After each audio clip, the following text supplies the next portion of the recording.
Welcome to Muddy River News This Week, furnished by Harvey's. I'm Bob Goff. Kate Daniels is the chair of the Adams County Democratic Party, and she's also running for State Central Committeewoman in the 15th Congressional District, and she's my guest today. Welcome. Thank you.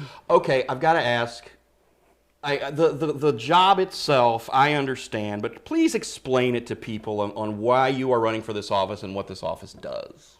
Well, it's not really a job. okay, that's fair. Because there's no money and there was no benefits to any of this. But I'm retired, so I wanted to give my full energy to the Democratic Party, and this is one way to do it.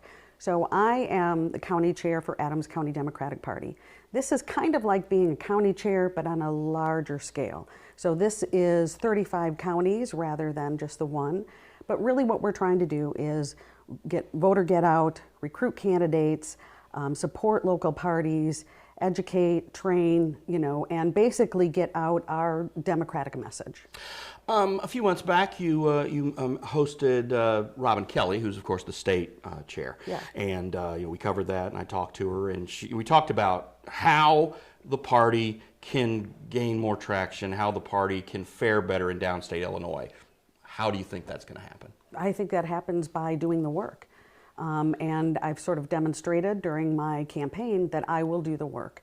So I've gone to county parties, I've talked to people, I've been to union halls, I've been doing the things that need to be done in order to, grow the party. We also have to be inclusive. For the last 22 plus years, it's mostly been about Chicago.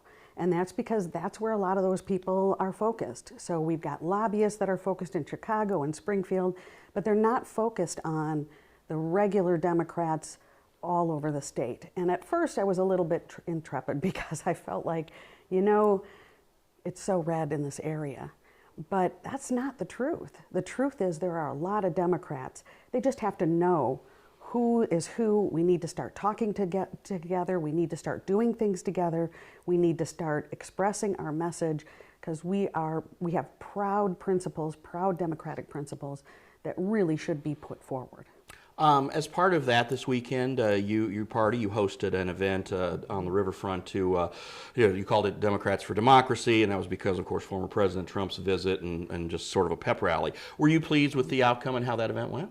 I was very pleased. I mean, it was short notice because we weren't even sure if he was going to come because sometimes he comes, sometimes he doesn't. It's sort of his whim. But we were able to organize in sort of a short order to get Lauren Underwood here. She was a wonderful speaker. Bill Houlihan's always good speaker. And some local people, Macy Ferguson Smith. We had somebody else lined up, but she was really concerned about COVID because she had a surgery coming up. So she was like, I want to be there, but it's just better to be safe before, a major issue. So yeah, I was very pleased. I was pleased with the number of people that we got on this short notice and with the enthusiasm. That's what really, really made me happy. And when you've gone to this is why you said it's not really a job, it's not paid or whatever, but it is. I've always described the committeemen, just like the precinct committeemen in the counties, as that's the grassroots. Yeah. So you've been to all the counties around the district. Your message, do you feel your message is resonating with them? Yes, definitely.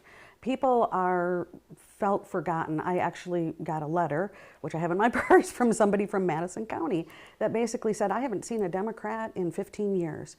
And she kind of lives outside of the metropolitan area. She said, I donate money, I want to attend meetings, I just don't ever hear about them. And she says, and I've been a good Democrat for 30 years, and for the last 15, I haven't heard anything. And so she said, what are you going to do different? So I called her. She gave me contact information. I called her just a few days ago, and she said, I haven't heard from your opponent, but I heard from you. And that made a huge difference for her.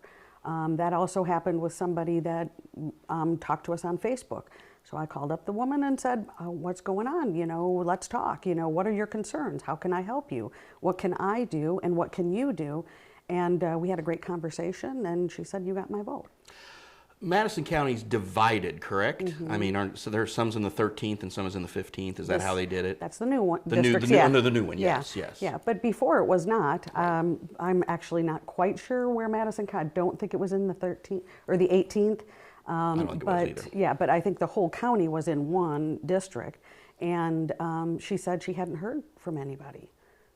And I think you're right. Just the way, well, again, we've got so much new territory. I mean, when you look at having to go all the way over to Danville now, and as far south as it goes, it's really, it's a lot of territory. It's a big, and you know, it was designed that way because, you know, with the way that they do it when they decide the districts and stuff, they obviously have their own reasons and motivations. So you're stuck with this the next 10 years. Your party is, the other party is, you're the next 10 years.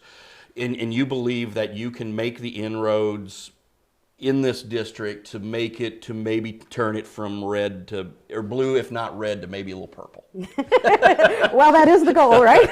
Sure. Well, it's, you know, yes. Here's what happened with the Adams County Democratic Party. When I got elected chair in 2020, I didn't do it by myself. There were a flood of precinct committee people that said, we're tired of the way things have been run. We're tired of basically sitting back and not doing anything and not, you know, getting into our community and talking to people. So it wasn't just me. So yeah, I had a bunch of people that helped me. And I have that same energy with people all across this district. So it goes all the way from Rock Island County all the way down to Madison County, which is just below St. Louis, and then it goes all the way from Quincy, Illinois, the river, all the way to Indianapolis or Indiana. Right. So I have been to most of the counties throughout that area, and people are like, "Thank you for showing up," because 90% of politics is showing up, and 10% is developing relationships that you made from showing up. And people have said, "I support you. We want grassroots people." This isn't about legislation. That's what the candidates do. That's what the elected officials do.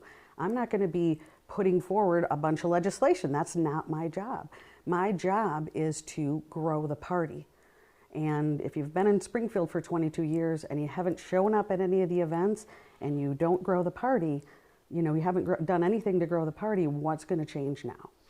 As we record this on Monday before the Tuesday primary, and we're going to air this a little later today, in tomorrow's primary, I think when you talk about precinct committeemen, you got roughly like 16 on the ballot out of 79, 80 districts, or whatever, 70 out of 74, yeah. So after that, what's that process in filling the rest of those seats?